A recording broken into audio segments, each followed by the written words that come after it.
You've got to step up and do the right thing. Leave a mean review about Larry online and ruin his life with complete anonymity. That's both lazy and cowardly.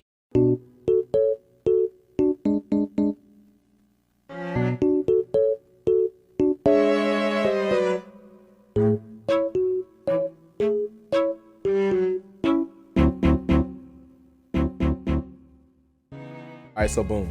The Stars is the 22nd episode in the 5th season of the Cartoon Network modern classic, The Amazing World of Gumball. Now, in this episode, Larry, that's the main protagonist of the episode, he performed all the jobs in the entire city of Elmore. And that's where Gumball and his family live. The episode begins with Larry cutting off this single hair off of Richard's head. That's Gumball's dad. And now he receives a negative review because he couldn't complete Richard's impossible task of making him look like the picture due to Richard being completely bald head. Now, to compensate for the review, Larry offers Richard coupons for free haircuts. Gumball and Darwin overhear the conversation and are now intrigued that businesses are willing to please the customer in order to avoid cancellation or a negative review. Y'all stay with me now. So Gumball and Darwin decide to take advantage of the system. They go around to multiple businesses and threaten Larry with bad reviews until he gives them everything they want. For example, free food, better quality movies, and completely new animals. I know. Stay with me. After inconveniently getting splashed in the face by a puddle from one of their classmates, Gumball and Darwin decide to up the antics and leave cancellation reviews on real people. I told y'all, don't let me lose you now. Don't let me lose you. Look, the people of Elmore, they get caught up in this frenzy, using the algorithm to cancel others based on suffering inconveniences. Eventually, nobody wants to do anything, even move. Oh my gosh, my script. Sorry, y'all. I'm not gonna edit this out, but like, oh my gosh. Eventually, no one wants to do anything, even move. Okay, there you go. Due to the fear of cancellation. Now, with everybody having low ratings, the only person who can save the day, because he was the only one in the city who had high ratings because he catered to Gumball and Darwin all day, is Larry, the protagonist we talked about earlier. Yeah, that's him. He accidentally helps delete the algorithm, and he brings the city back to normal. Now the day is saved, and thus ends another strange episode of The Amazing World of Gumball. But was this episode so strange? Okay, so after carefully, oh my gosh. After carefully, we gonna run it back and just start over. Okay, pretend I ain't said none of that. Could I have just edited this out? Yes, but we gonna roll with it. So after carefully analyzing this episode, I've noticed a few things. Number one, now Richard was upset with Larry because he was being real. Larry told him that he was bald-headed, and because it offended Richard, he was already defensive.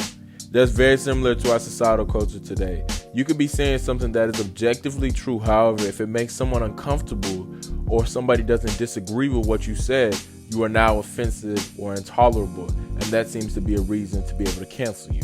Number two, Richard only decided to leave a nasty review after he was influenced by an outside source. He had a herd mindset and he followed somebody else's advice instead of thinking for himself.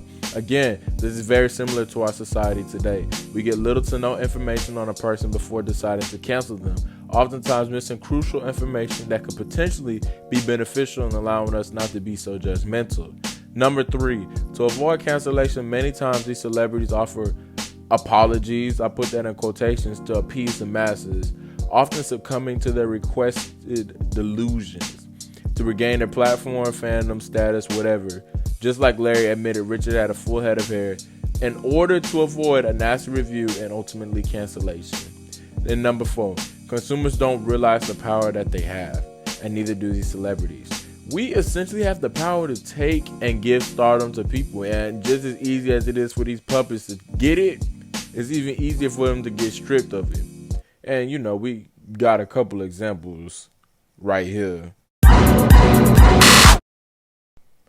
All in all, this was a great episode that paralleled our society today. I feel like cancel culture is a joke because everybody has said things that they matured from. The only reason we can cancel celebrities is because of the platforms that they have. And you and I both have said things or done things that we ain't had no business doing or saying, but because we're not in the spotlight, we're not scrutinized and there's no leverage for us to lose our position. I also feel that most people who partake in cancel culture do so out of a herd mentality without applying real research or They participate in this behavior due to rationalizing with their feelings opposed to logic. And so my advice is, for the rare chance that, a future celebrity or celebrity is watching this analysis, I just want you to remember, number one, be careful what you say on the internet, okay? You never know who's watching or who's waiting for you, just plotting on you to slip. Number two, don't apologize for something unless you truly mean it. Look, if people gonna cancel you anyway, at least stand up for what you believe in and go out on your own terms. Don't cave into the pressure to appease the masses. And number three, the customer or consumer is not always right. The last thing I want to get off my chest before this video concludes is that cancel culture really is a toxic mindset to adopt. I mean, a lot of people misuse the word toxic, but it really is. I think a lot of times we forget that we ourselves have done some regrettable things in the past, but because there's no one to put us or our lives under a magnifying glass, we can't be canceled for maybe some of the same things that we cancel other people about. I feel like we should give people the benefit of the doubt sometimes. And, if you're one of those people who are affected by cancel culture, remember this from this episode. What will people I don't know on the internet think about me? Dad, other people's opinions don't matter.